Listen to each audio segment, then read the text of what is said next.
Few things are very common from treatment perspective, whether it is an overactive bladder or underactive bladder. These few things are very important. The first thing that we should do when we are thinking about treating of a bladder dysfunction here is, most important is exclude neurological causes and urological causes.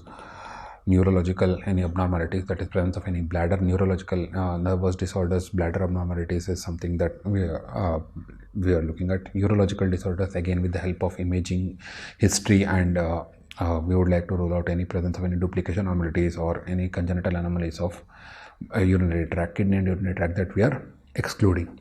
So after exclusion, that we know that we are looking at something of a functional disorder only and not any organic disorders of neurology or urological disorders. Next thing that we need to do on the treat the presence of any infection, underlying infection, and most importantly treatment of constipation. So I would like to treat constipation. I would like to involve the parents as well and increase the amount of fluid intake, increase the amount of fiber intake. These are the basic steps that we would like to look forward to. And if there is absence of response to increase in fluid, fiber intake, and regular and structured voiding pattern, we would like to go for pharmacotherapy and any laxatives, that is presence of or addition of the last step, that is polyethylene glycol, that also can be given for the treatment of constipation. So antibiotics for treatment of urinary tract infection and the step-by-step approach for treatment of constipation. So after excluding the structural abnormalities and treatment of urinary tract infection and constipation, the next thing that we would like to do is bladder retraining. So what is this bladder retraining? So undergoing bladder training, again structured voiding pattern with importance being given to hygiene, regular voiding practices, and timed voiding is something that we are looking forward to here. So these three things are common to both set of disorders or any sort of bladder dysfunction. So we know that the overactive bladder or the detrusor instability can be treated with the help of three mechanisms or three set of things that we would like to look forward to. And the first step is the anticholinergics. The drugs which are usually given are oxybutynin, which is usually started with a dose of 2.5 mg daily, which is slowly increased up to 20 milligram. Most importantly, the side effect of these drugs are diarrhea and blurring of vision. Diminution of vision or blurring of vision is the most common side effect that we are looking here at oxybutynin and tolterodine. So oxybutynin has a lot of side effects, so which is usually replaced with tolterodine, which usually starts at 1 mg twice daily and can slowly increase. The second set is the biofeedback, which is being used as the mechanism. What we are doing with biofeedback is we are helping the child slowly increase the bladder volume, that is functionally. We know that there is a functionally small bladder.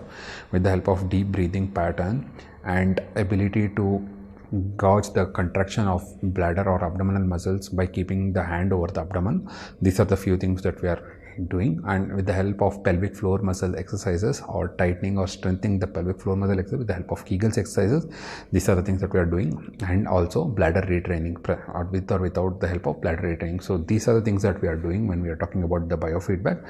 And lastly, the behavioral modifications. So no role of any punitive measures, no role of any punishment. Good behavior should be applauded or should be rewarded appropriately is something that we are looking at. So presence of any addition of anticholinergics, biofeedback and behavioral modifications is the main modality of treatment of overactive bladder, and sometimes not one but many other things, multiple things or combination of these things can be taken forward to. Or sometimes if there is no response to even one of the targeted therapy, addition of these will usually lead to results.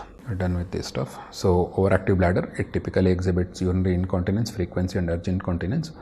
The bladder in these children, as I told, is again functionally but not anatomically smaller. So again a point of MCQ, smaller than the normal and exhibits strong uninhibited contractions.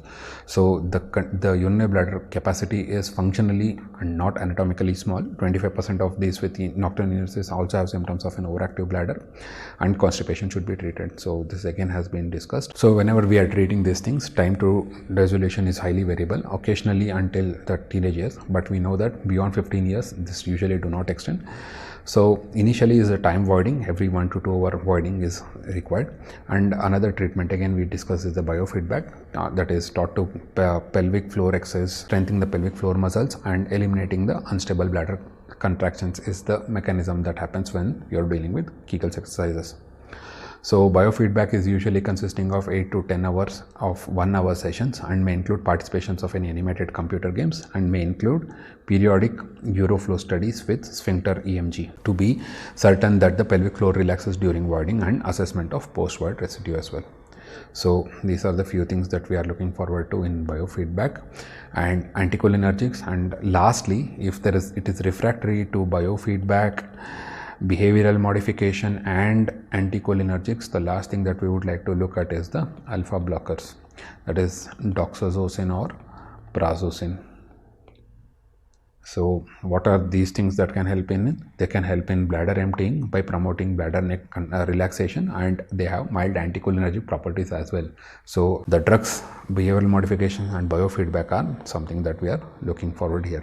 Children who do not respond to these set of therapy should be evaluated urodynamically. That again an indication for urodynamic study, that no response or a poor response to targeted therapy is something that again an indication. In refractory cases, other procedures such as that there's sacral nerve stimulation, percutaneous tibial nerve stimulation and Botox injection have been effective. So these set of things rarely are used, and most of the children respond to the above set of things.